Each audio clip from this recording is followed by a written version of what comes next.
하나라도 그를 범하였을 때 만일 기름 부음을 받은 제사장이 범죄하여 백성의 허물이 되었으면 그가 범한 죄로 말미암아 흠없는 수송아지로 속죄 제물을 삼아 여호와께 드릴지니 그 수송아지를 회막문 여호와 앞으로 불어다가 그 수송아지의 머리에 안수하고 그것을 여호와 앞에서 잡을 것이요 기름 부음을 받은 제사장은 그 수송아지의 피를 가지고 회막에 들어가서 그 제사장이 손가락에 그 피를 찍어 여호와 앞 곧 성소의 휘장 앞에 7번 뿌릴 것이며 제사장은 곧 또 그 피를 여호와 앞에 곧 회막 안 향단 뿔들에 바르고 그 송아지의 피 전부를 회막문 앞 번제단 밑에 쏟을 것이며 또 그 속죄 제물이 된 수송아지의 모든 기름을 떼어낼지니 곧 내장에 덮인 기름과 내장에 붙은 모든 기름과 두 콩팥과 그 위에 기름 곧 허리 쪽에 있는 것과 간에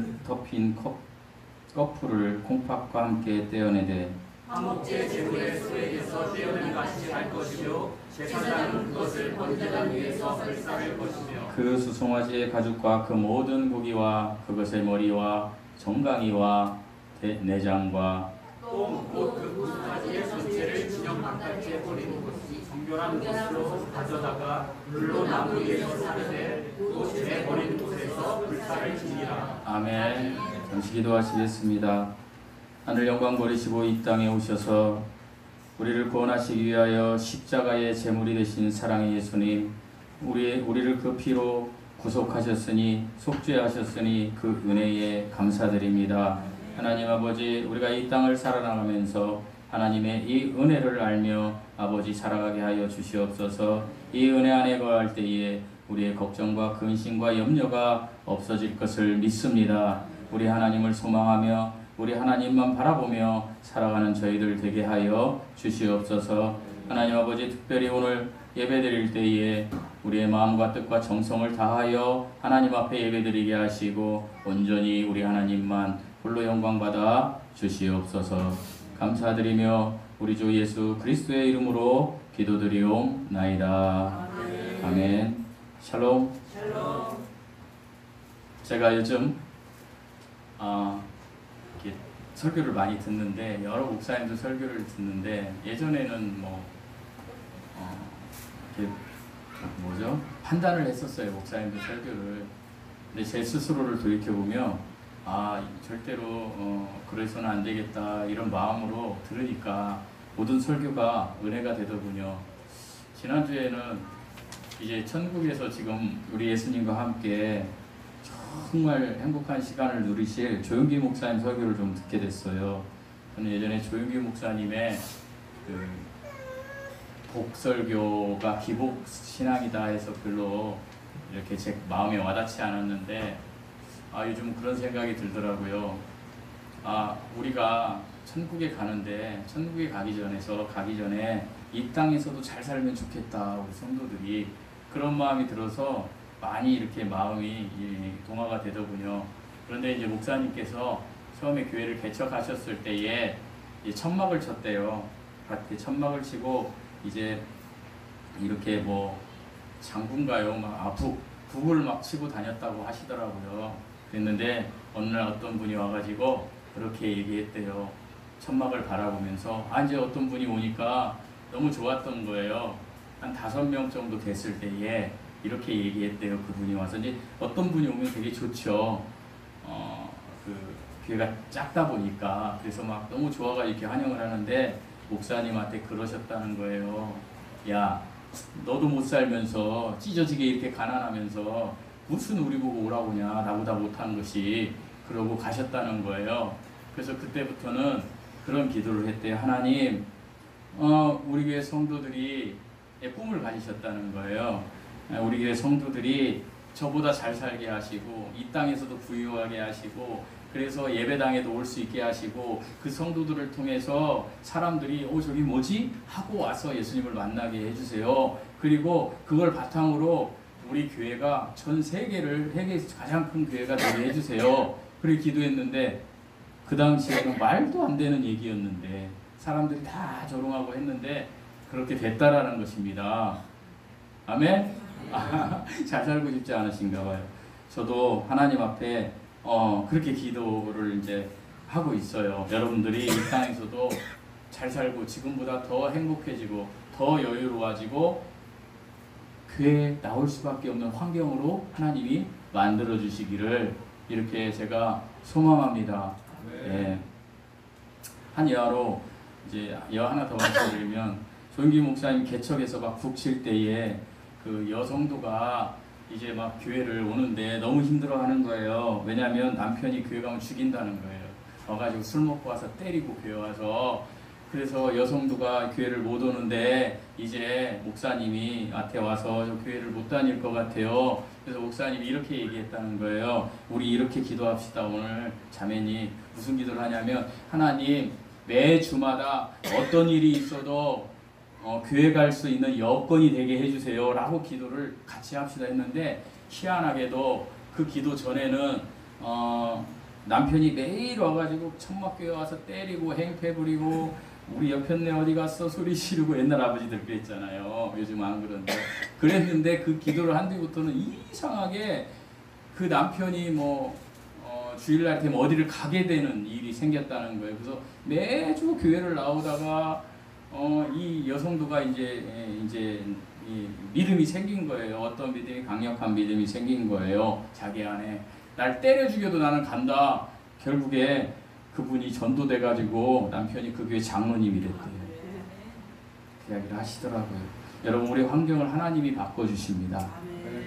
오늘은 레위기 5대 제사 중에 속죄제에 대하여 여러분과 말씀을 좀 나누려고 해요. 이제 레위기를 들어가는데 특별히 성경은 죄를 범하면 4가지의 결과가 발생된다고 해요. 첫째로 죄 자체가 발생돼요. 두 번째로 죄로 말미암아 하나님의 진노가 발생됩니다. 세 번째로 죄로 말미암아 하나님과의 관계가 끊어져요. 네 번째로 죄로 말미암아 하나님 또는 하나님의 물건인 성물이나 하나님의 사람에게 손해를 끼치게 됩니다. 그런데요, 이것을 해결하는 방법은 제사 외에는 없다고 하나님이 알려주시는 거예요. 그래서 레위기 1장부터 7장까지 나오는 제사가 5가지 제사예요. 번제, 소제, 속건제, 속죄제, 화목제. 여러분 그런데 이 7장까지 나오는 제사 중에서 이 죄 자체를 해결하는 제사는 속죄제예요. 그래서 제가 속죄제를 먼저 나누는 거예요. 우리 목사님 왜 1장 번제부터 안 나눌까? 보통 레위기를 강해하면 번제부터 시작하죠. 그런데 저는 이런 생각을 했어요. 속죄제부터 시작해야 되겠다. 왜? 죄 자체를 해결하는 거. 죄 자체, 이 속죄제라는 말은요, 핫하트라는 이불이었는데 이건 죄다, 유죄다, 그리고 죄의 형벌이다 이런 뜻이 있어요. 그러니까 제가 로마서를 여러분과 나누면서 죄의 형벌로부터 구원이 뭐라 그랬어요?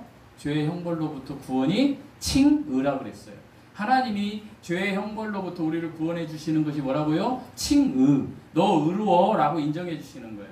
그러니까 구약에 와서는 속죄제예요. 속죄제 그런 의미에서. 그래서 속죄제를 제가 나누려고 해요. 왜? 죄 자체를 없애는 것이 속죄제이기 때문이에요.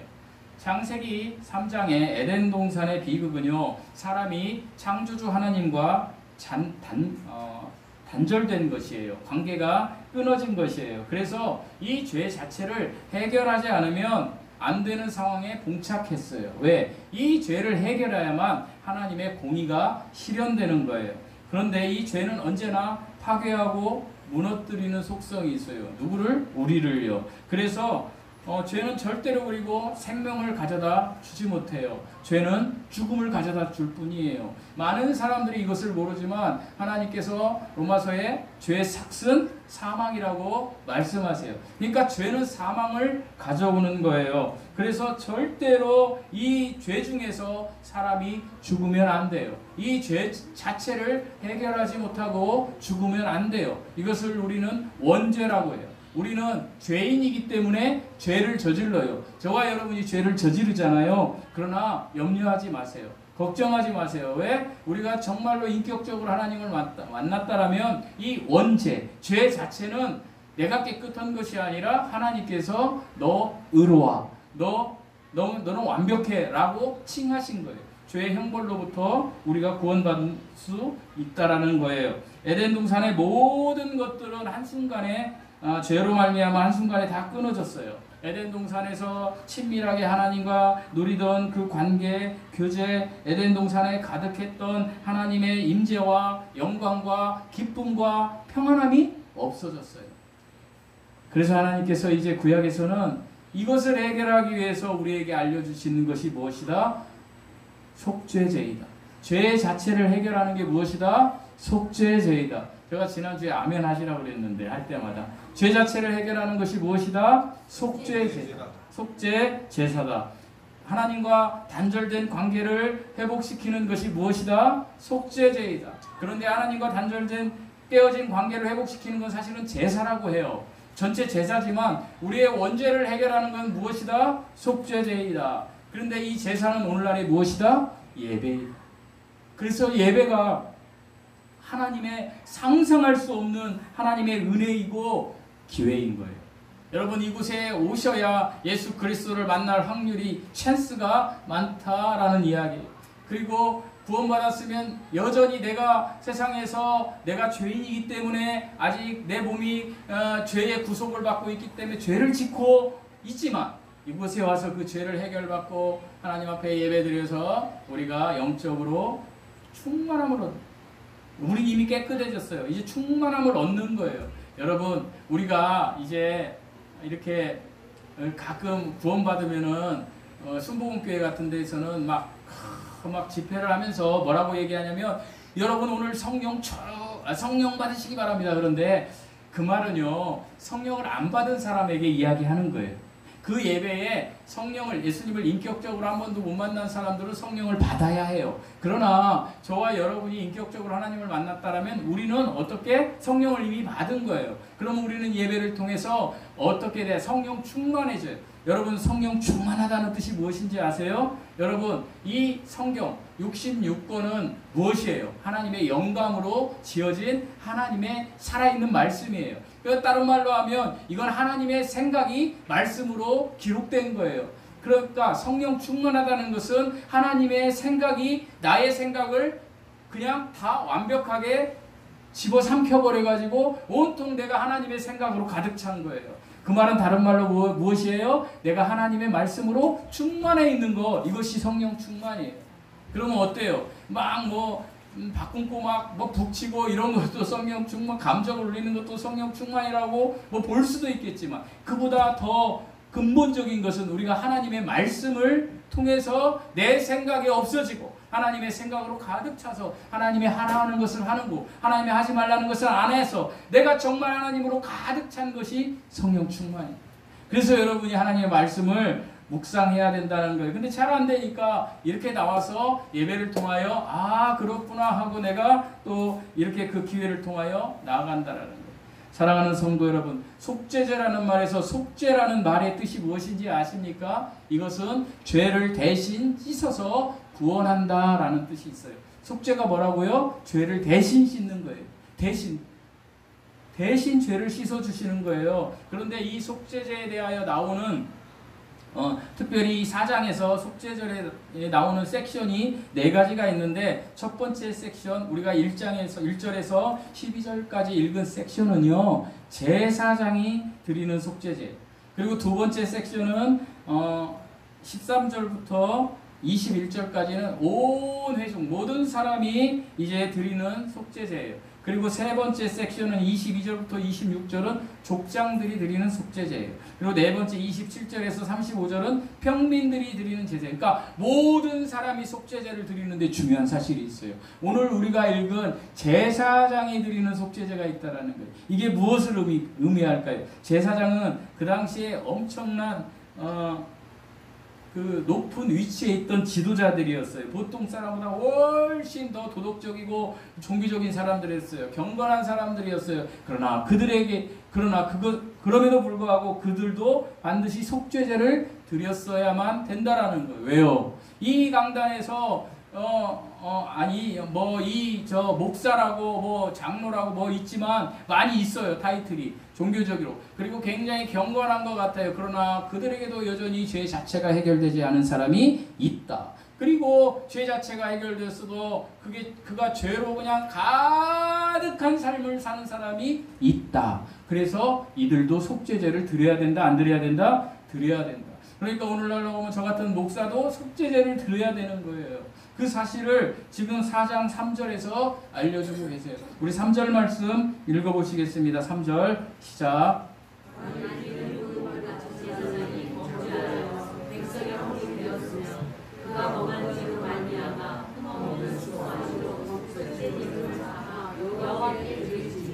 제사장이 어떤 제물을 드렸어요? 숫송아지를 드렸어요. 13절 이하를 보면 이스라엘의 온 회중, 그러니까 모든 사람이 계명 중 하나라도 어기면 뭘 드려라? 숫송아지를 드렸어요. 그런데 제사장도 죄를 범하면 숫송아지를 드리는 거예요. 똑같이 드리는 거예요. 이게 뭐냐면 지도자의 범죄는 온 회중의 범죄와 똑같다. 저나 여러분이나 똑같다. 죄에 대해서. 우리가 하나님의 은혜로 구원받았지만, 그러니까 똑같이 너희가 제사를 드려야 됐다. 그런데 이 지도자, 리더가 타락하면 리더의 타락은 온 공동체에 영향을 미친다. 그래서 우리 교회 저를 비롯해서 김희성 목사님 비롯해서 리더로 세우신 분들은 이 사실을 알아야 돼요. 가장 많은 부담을 느껴야 되는 것이죠. 그래서 리더가 되는 게 두려운 일인 거예요, 여러분. 여러분 요즘 뭐 하면 목사님 된다고 막 하라는데 잘 생각해보고 해야 되는 거예요.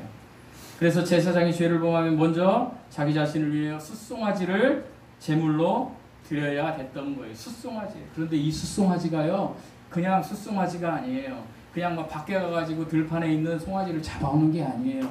이 숫송아지는 어떤 숫송아지냐? 아기 때부터 송아지를 잘 키워서 흠이 없는 송아지를 주는 거예요. 여러분, 우리가 예전에 저도 이제 강아지를 키우지만 집에 있는 강아지는 어떤 마음이 듭니까? 그냥 거의 가족이잖아요. 가족. 가족 같은 그 짐승을 하나님 앞에 이렇게 드리는 거예요. 이 숫송아지를 드리는 제사를 하나님이 지금 말씀하고 계신데, 여기에서 제사에 대해서 제가 조금 오늘 설명을 하고 그리고 좀 가려고 해요.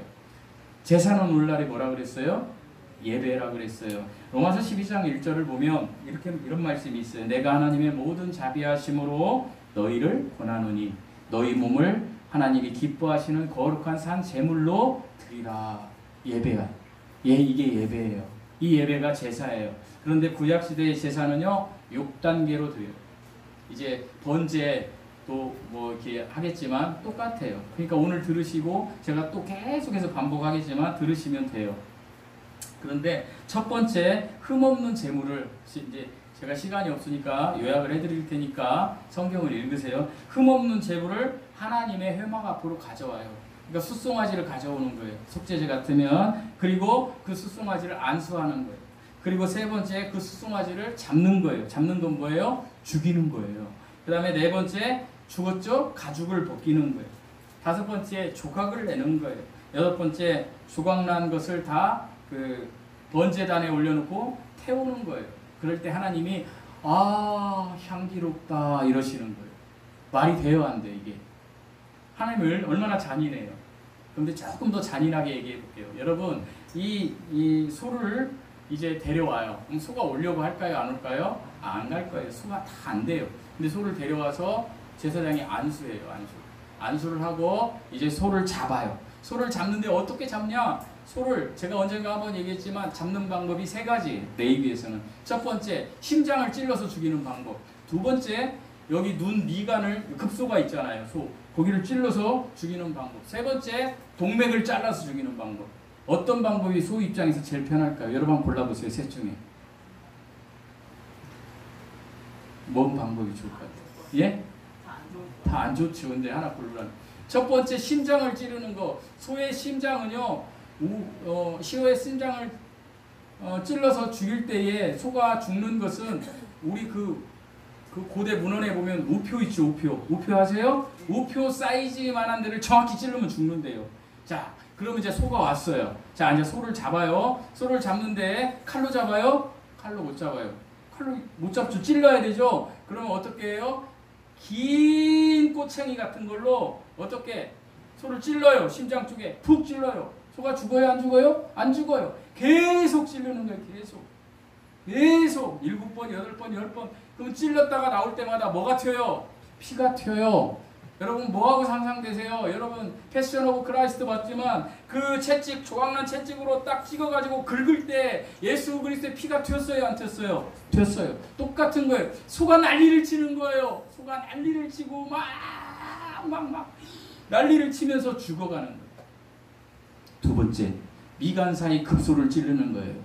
그런데 이 급소를 정확히 찌르면 죽어요. 그런데 소가 이렇게 찌르려고 할 때, 자, 여러분 눈앞에 뭘 찌르려고 해요. 여러분을 찌르려고. 그러면 여러분이 어떻게 해요? 딱 굳게 서 있습니까? 안 서 있어요. 피해요. 소가 피하는 거예요. 소가 피하니까 이 찌르는 사람이 막 찌르니까 눈깔도 찌르고 눈깔도 파지고 계속 난자해서 실제로 그렇게 레위 제사법에는 소의 눈이 터지고 본능적으로 소가 피가 낭자하고 그런 상황이 된다라는 거. 여러분 예수님의 십자가에 못 박힐 때 발과 손 보셨어요? 거기에서? 세 번째, 동맥으로 잘라 죽이는 거. 여러분 칼로요 소를 자르면요 이게 그냥 목이 잘리면 되지만, 여러분 20년 전에 김선일 선교사가 이라크 땅에 가서 죽었잖아요. 보신 분 있어요? 딱 자르니까 잘리던가요? 쓸잖아 이렇게. 쓸잖아요.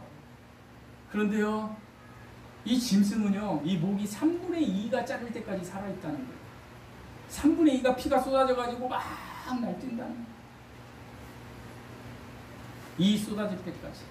이렇게 해서 죽는 거예요. 제물이 되는 거예요. 저와 여러분이 죄를 졌다면 우리가 이걸 당해야 되는 거예요. 하나님의 입장에서.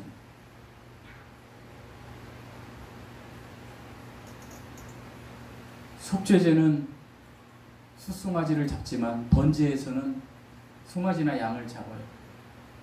특별히 동맥이 잘린 양은 찔러서 죽이기보다는 칼로 많이 이렇게 잡는다.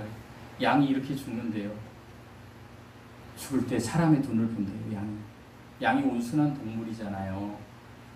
그 잡는 사람의 눈을 보는 거예요. 그리고 소리 한번 안 지르고 죽이는 사람을 이렇게 보면서 원망하지 않고 그냥 죽는데요. 양이. 누구 모습이 상상되세요?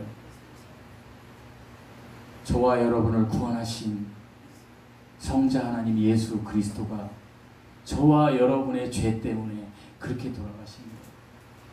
왜 그럴까요? 하나님의 눈에는 이것이 짐승이 죽는 것이 아니라 죄가 죽는 것이기 때문에 이 과정을 겪어야 되는 거예요.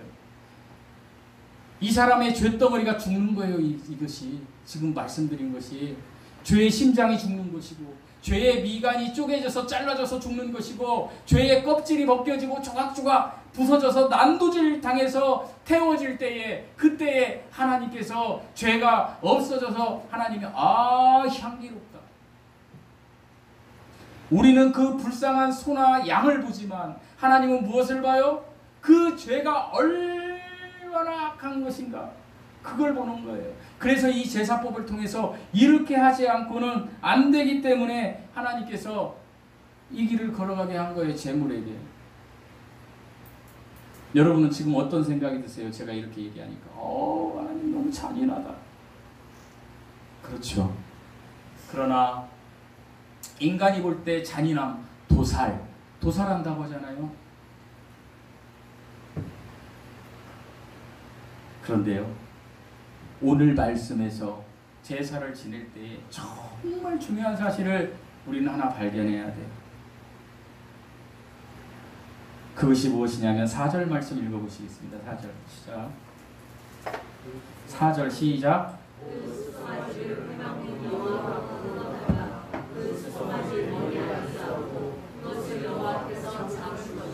죽기 전에 뭐 한다 그랬어요? 안수해요. 여러분 이 안수가 뭔지 아세요? 전가한다라는 거예요. 잡기 전에. 그러니까 안수가 중요한 거예요. 안수로 말미암아 죄가 제물에게 전가된 거예요.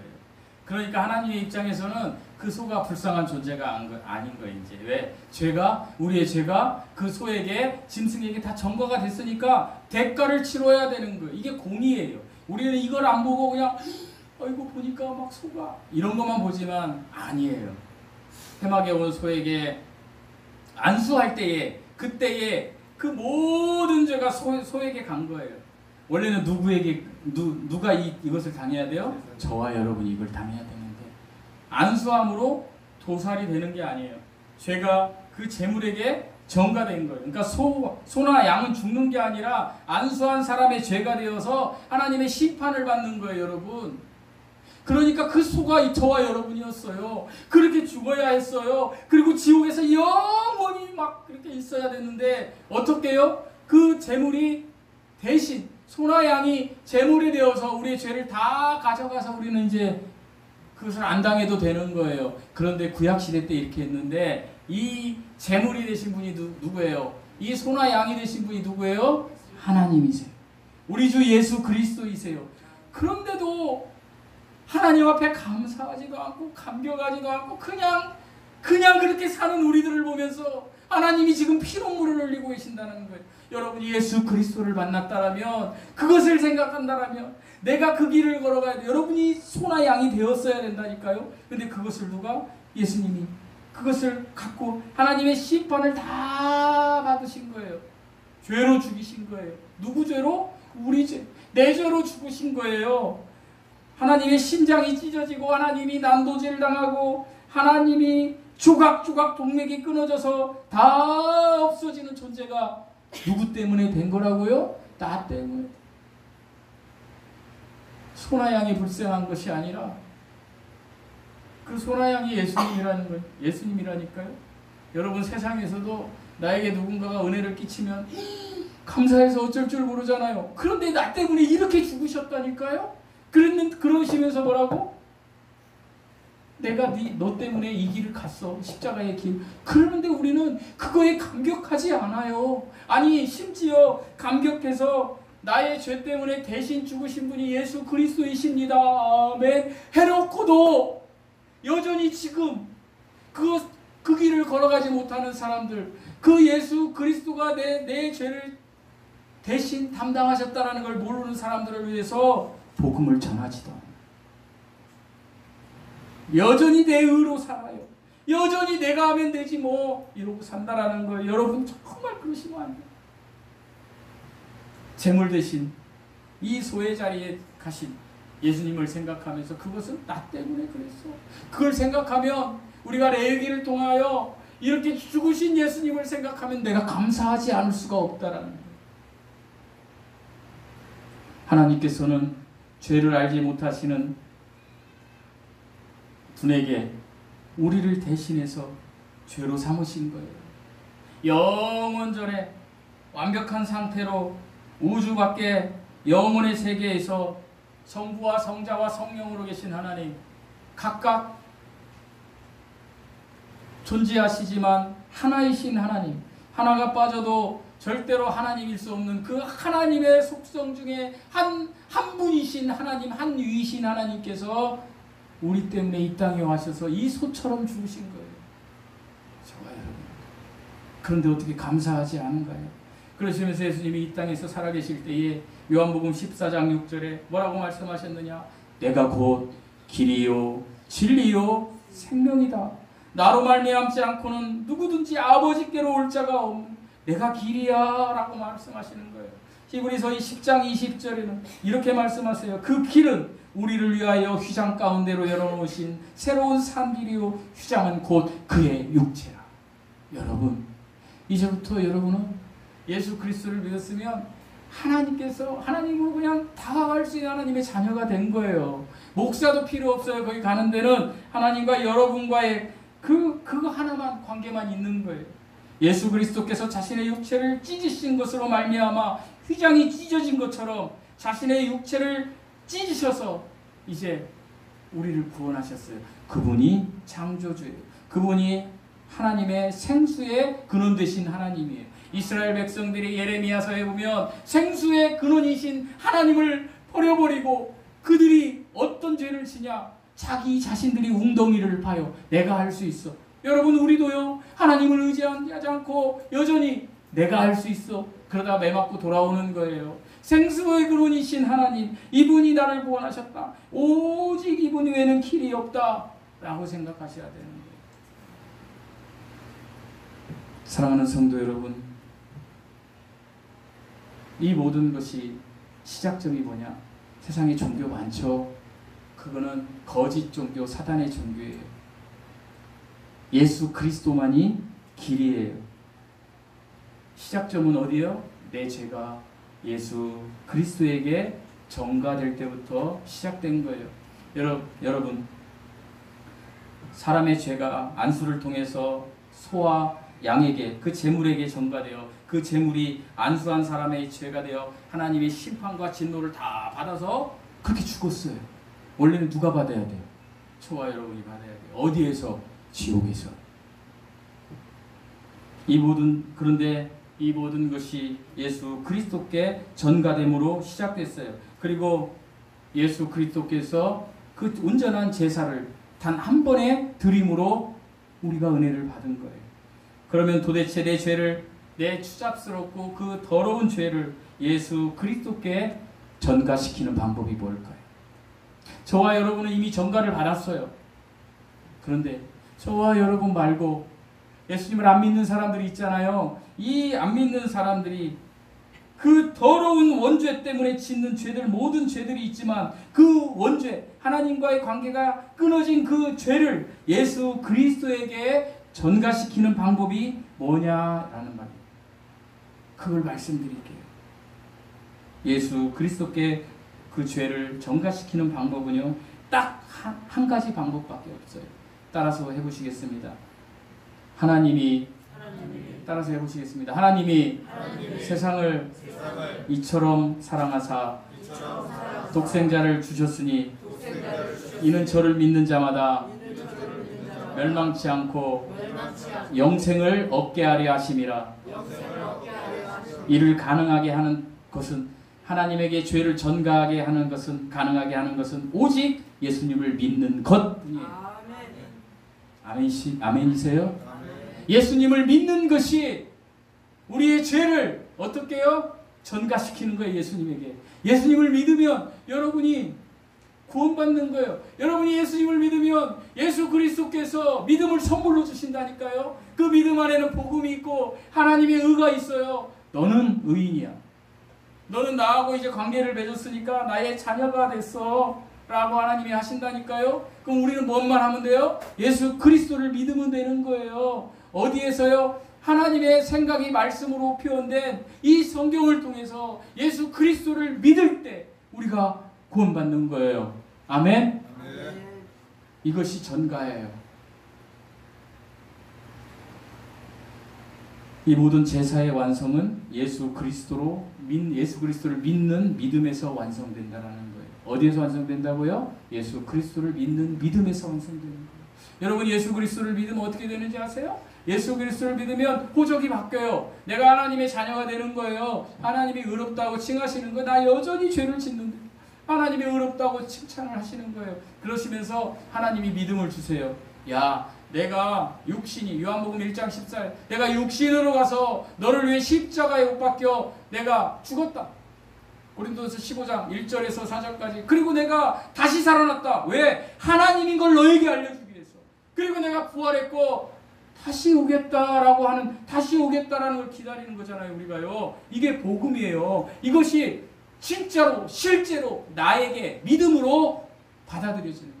제가 아까 말씀드렸죠. 성령 충만이 뭐라고요? 하나님의 생각, 하나님의 생각으로 표현된 하나님의 말씀이 내 생각을 지배해버리는 거, 완벽하게. 이게 성령 충만이에요. 그러면 내 믿음이 충만하다는 건 뭐예요? 예수 그리스도의 믿음이, 나의 이 믿음, 예수 그리스도의 믿음은 페이스지만 내 믿음은 빌리프예요. 이성적인 믿음. 지금도 그렇게 생각, 저게 뭐지? 이런 사람의 그 믿음을 때려 부숴버리는 예수 그리스도가 믿음을 줘서, 무엇으로? 그 속에 있는 복음을 통해서.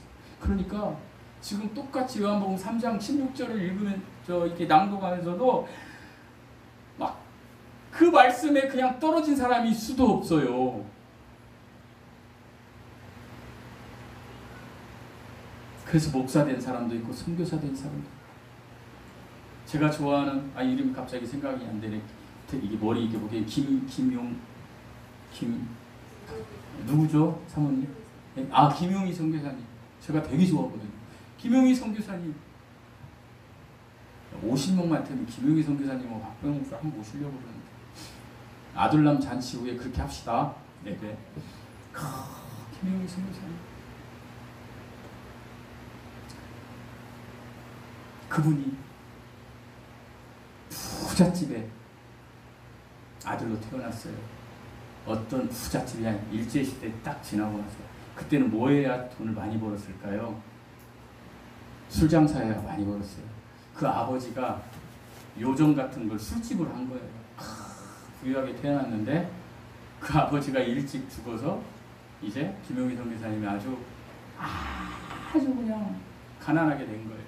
그래서 하나님도 없고 세상을 저주하다가 어느 날 어떤 먼저 구원받은 성도가 김용희 사랑하는 형제여, 하나님께서 세상을 이처럼 사랑하사 하나님이 당신을 후토스 크기를 제한할 수 없을 만큼 사랑해서 독생자를 줬는데 그분을 믿으면 구원받아요. 그거에 그냥 거꾸로졌어요. 제가 여기서 100번은 얘기했을 거예요. 100번은 얘기했을 거예요. 제가 목회하면서. 그런데 제가 두려운 것은 무엇이냐? 제가 천국에 갔는데 우리 중에 안 온 사람이 있으면 그 사람은 지옥에서 주님이 뭐라고 했으냐? 너는 핑계치 못해. 이영국 목사가 부족하고 약간 좀 애가 목소리도 크고 좀 애가 좀 그렇지만 너 걔가 얼마나 얘기 많이 했니? 너 따라서도 했잖아. 25년 9월 7일 날 하나님이 세상을 이처럼 사랑하사 독생자를 너 따라 했잖아. 너 안 믿었잖아. 그래서 너는 멸망하는 장소에 온 거야. 라는 분이 없기를 바랍니다. 멸망하는 장소에 내 자녀가 떨어지는 것을 가슴 찢어지게 아파하며, 내 남편이 떨어지는 것을 가슴 찢어지게 아파하며, 내 부모가 떨어지는 것을 가슴 찢어지게 아파하며 그 심정으로 하나님께 기도하는 분들 되길 바랍니다. 여러분, 그 소나 양처럼 지옥에 가서 내 자녀들이, 내 가족들이, 내 사랑하는 사람들이 가면 되겠습니까? 우리는 이제 아둘람 잔치를 할 겁니다. 저는 거기에 대한 너무 큰 소망이 있습니다. 오해하지 마시고 들으시기 바랍니다. 저는 거기에 임직하는 분들이 주인공이 아니라고 생각합니다. 그 예배에 오는 모든 분들이 주인공이고, 그날은 하나님께서 주양기 사랑교회를 통하여 정말 충격적인, 우리가 회개할 때 돌이켜지듯이 하나님이 돌이켜지는 전환점을 마련해달라고 저는 기도하고 있습니다. 여러분, 그 기도 같이 합시다. 제가 그 기도를 하면 할수록 우리의 예배 인원은 더 적어지고 있습니다. 그러나 저는 절대로 이것이 그냥 인간적인 이성으로 생각하고 싶지 않습니다. 안 되는 거네 이렇게. 저는 된다라고 생각합니다. 하나님이 반드시 필요한 사람들을 붙여줄 것이고, 하나님이 반드시 정말 주양기 사랑교회를 통하여 정말로 복음의 용사들을, 같이 복음으로 나갈 사람들을 붙여줄 것이라고 저는 믿고 기도하고 있습니다. 그렇게 기도합시다. 우리 반드시 하나님이 해주십니다. 조용기 목사님께서 5명 놓고 아무리 목을 쳐도, 야 너도 그렇게 초급 높이 못 벌어서 그렇게 못 먹고 사는 주제에 뭘 예수 믿으라고 그래요. 조롱하던 수도 없는 사람들에게 어느 날 갑자기 조용기 목사님에게 하나님의 때가 되어, 하나님의 카이로스 때가 되어 그 교회에 역사가 일어나기 시작하니까 수도 없는 사람들이 전도도 하는데 왔다라는 것입니다. 여러분, 우리 교회도 그렇게 될 걸 믿습니다. 그래서 저와 김미숙 목사님이 복음으로 갈 때에 숫자에 연연하지 않고 반드시 천국 갈 백성들을 전도할 용사들을 우리에게 붙여줄 것이라고 저는 믿습니다. 그리고 여러분이, 지금 여기 계신 여러분들이 주인공이십니다. 오늘부터 집에 가셔서 남편, 아내, 자녀들에게 예수 믿으라고 얘기하시고, 정말 그것조차도 할 수 없는 입장이라면 기도하시기 바랍니다. 눈물 뿌려 기도하시기 바랍니다. 여러분, 여러분의 남편, 여러분의 아내, 여러분의 자녀가 아직도 예수 그리스도를 믿지 않고 있다면 여러분의 기도가 아직도 부족한 것이기 때문입니다. 하나님이 하나님의 때에 그들의 마음을 열어달라고, 내 아들이, 내 딸이 그 소처럼 미간이 찢어지고 피투성이가 된 채 그 지옥문에서 영원히 살지 않게 해달라고 여러분 하나님 앞에 기도하십시오. 하나님이 반드시 열어주시고 회복시켜주시고 구원시켜주십니다. 이 사실을 믿고 한 주 동안 힘차게 살아가시는 은혜의 사람들 되시기를 예수님의 이름으로 축원드립니다. 기도하시겠습니다.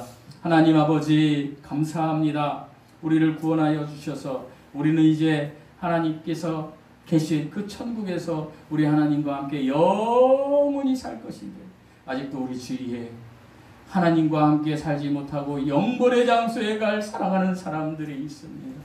아버지 하나님, 이 사람들 정말로 예수님 만나 천국 갈 수 있게 은혜를 허락하여 주시옵소서. 하나님 아버지, 특별히 우리 주양이 사랑교회에 소속된 형제자매들 중에 아버지 하나님 여러 가지 생활 여건과 질병으로 인하여 이 예배당에서 이 기회를 아버지 하나님 잃어버리고 살아가는 사람들이 너무나 많이 있습니다. 하나님 아버지, 그들에게 이 시간 찾아가셔서 세상에서의 아버지 하나님 맺혀있는 모든 문제들을, 모든 염려들을, 모든 걱정거리를 해결시켜 주시옵소서. 회복시켜 주시옵소서. 그래서 하나님, 이 예배에 아버지 하나님 목숨 걸고 아버지 하나님 모일 수 있는 우리 교회 공동체 일원들이 될 수 있도록 그 은혜를 우리 모두에게 허락하여 주시옵소서.